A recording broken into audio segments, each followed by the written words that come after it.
In this video, I'm going to be ranking every single survivor in Roblox Forsaken. We're going to be starting off with Noob. Currently, Noob has 3 abilities. Bloxy Cola, which makes him speed 1 for 10 seconds. Slate Sim Potion, which gives him a Slate Skin 2, which is basically invincibility.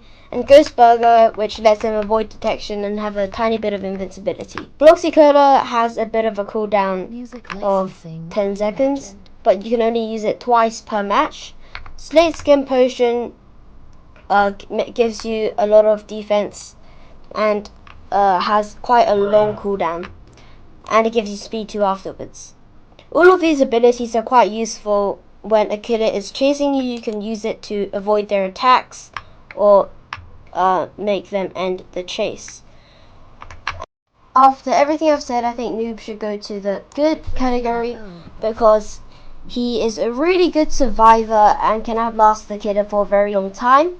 The next survivor I'll be ranking is Elliot. He has 2 abilities, which one of them would heal their teammates by throwing out pizza.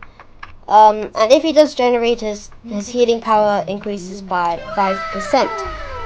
And his second ability is Rush Hour, which gives him speed 3, which is the largest speed you can get from survivor abilities. And it's really good for escaping the killer, as Elliot could get targeted a lot in rounds because of how annoying the healing is. Rush Hour gets 1 charge every single time Elliot heals a player, but he only gets he can only have 1 charge at a time, so that there would be a bit fair. I'd say that Elliot is one of the best supports in the game, as you can benefit your team a lot by healing them, and while you can also help yourself defend yourself by using Rush Hour to run away. So considering Elliot's abilities and how much he can benefit his team while protecting himself, I think that Elliot should go into the must use category, as he is very beneficial to the team and one of the best supports in the game, that requiring a big amount of skill.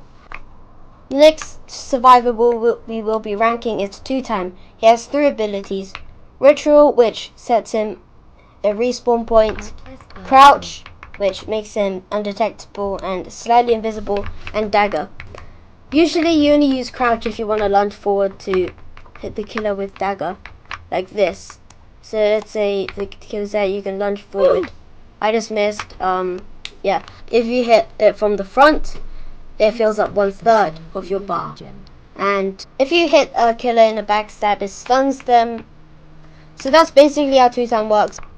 After everything I've gone through, I think 2-Time should go in the good tier above Noob, because he is quite a good survivor, but he can get hard to use if the killer can predict you. If you miss your dagger dash, the killer can get an easy hit on you and you could easily die. And as well, let's say if you put your respawn point close to the killer when you die, they can easily track you down and kill you when you have the weakness. So he's quite good. He's a sentinel and a survivor at the same time, and can help his teammates quite well. The next survivor I will be ranking is Guest 1337. He is a sentinel with 115 health and 3 abilities. His block gives him a charge for punch, and if he punches right after he blocks, he gets a parry which stuns the killer for 3.5 seconds. If he punches after he blocks, not the right after, then he gets a punch which stuns the killer for 2 seconds. His charges at the killer and gives him a bit of invincibility, and it's quite good if you've run out of stamina. You can use it to regain a tiny bit. Guest is quite good for helping his teammates. If they're about to die, you can block attack for them. Oh shoot. You can block an attack for them, and there are many ways you can block an attack by baiting the killer in various ways. One of my favorite ways to bait the killer is pretend I'm using an item, and then they come close and then I block. I'm going to wait for my block to recharge, and then I'm going to try this. As you can see, I'm drinking, and I block, then I punch. I miss, but but you get it. So usually the item trick only works once per game, as the killer will know your tricks. Yeah, if you use it once. So that's basically what Guest can do in Forsaken. After everything I've gone through, I think that Guest 1337 should go in the must-use category, tiny bit below Elliot, because he's not as a good support as Elliot, and he is quite hard to use. But again, he is a very tanky character, and he's very annoying to play against if he is used well. The next survivor we're going to be ranking is 007 and 7. He's a survivor type character, and he has 3 abilities. Clone, which generates a clone of him. The second ability is Cool GUI, which teleports him to the furthest survivor spawn. It's good in Last Man Standing for running away from the killer. And the last ability is Inject, which changes the way that the clone moves. Aimless is the first one I showed you, which just makes the clone wander around aimlessly. The second is Pathfind. It finds its path to the furthest spawn. Let's say I'm a clone. It would find its way to the furthest spawn like this. And the last one is Cursor, which would follow where your cursor is, as you can see. If you touch your clone before it dies, you're going to get weakness 2 for 5 seconds. And yeah. His abilities don't benefit the team that much. The only way you could do it is, of course, stalling time to bait the killer away from other survivors. Another good way you can use this character is if you're about to die. Say if you're one shot, you can just let your clone come out, and then they'll one shot the clone, making them go into the kill animation, which takes quite long, which will let you regain your stamina quite quick, have a chance of escape. After everything I've said about 007 and 7, I think he should go in the must-use category. He is quite hard to use, but he can slightly support his teammates, and he is very good at surviving, especially in Last Man Standing. The reason that I put him in the very top is because I feel like he is the most fun to use and has many different mechanics you can try out.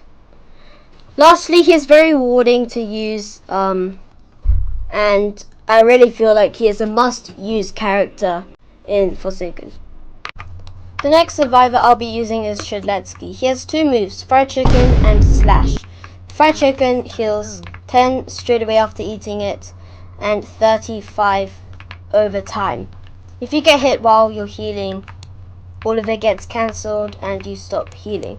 The Slash stuns the killer, and the cooldown is 35 seconds.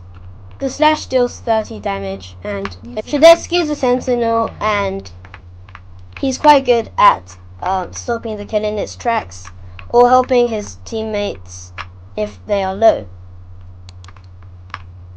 Shadletsky is quite a fun character to use, although he can get quite hard, as it's quite obvious when you are gonna slash. So that's basically what Shadletsky can do and how he can help his teammates. Overall, I think I should put Shadletsky in the solid tier, because it's usually, if you try slash the killer, you'll usually miss and then take quite a lot of damage. And he can sometimes get a bit boring if you keep missing, and if the killer is just too experienced, you won't be able to play him that well. The next survivor I'm going to be using is Doberman. He has 2 abilities, Sentry and Dispenser.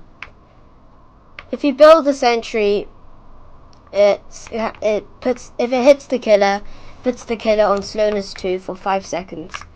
And the dispenser heals other players. Does 1 health every single second. But it can kill multiple different people at the same time, which is one of the quite big benefits. Let's say if you're getting targeted by the killer, you can just run straight to, you can just run to a dispenser, and then he will get put on slowness 2, which will make it quite better for outrunning the killer in a chase. He's quite fun to use because you can benefit your team quite a lot. But apart from running to your sentry, after your sentry is destroyed, there's not much things that you can do to help defend yourself. So you're going to need some support or sentinels helping you out when you're playing Doberman.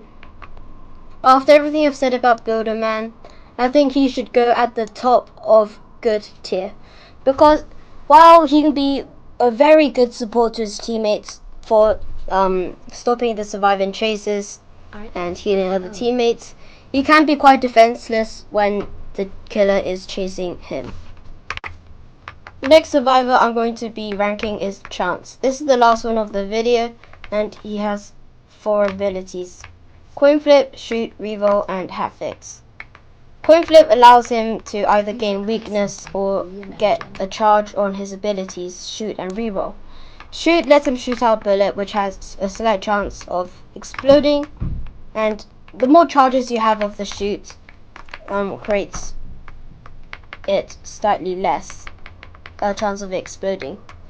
Reroll lets you reroll your health from 60 to 130, and I got quite lucky there, 112. You should stop rerolling at 110 or 100, decides what you want. And the last ability is Half-Fix, so it fixes your gun if it explodes on you and makes any weakness on you go away.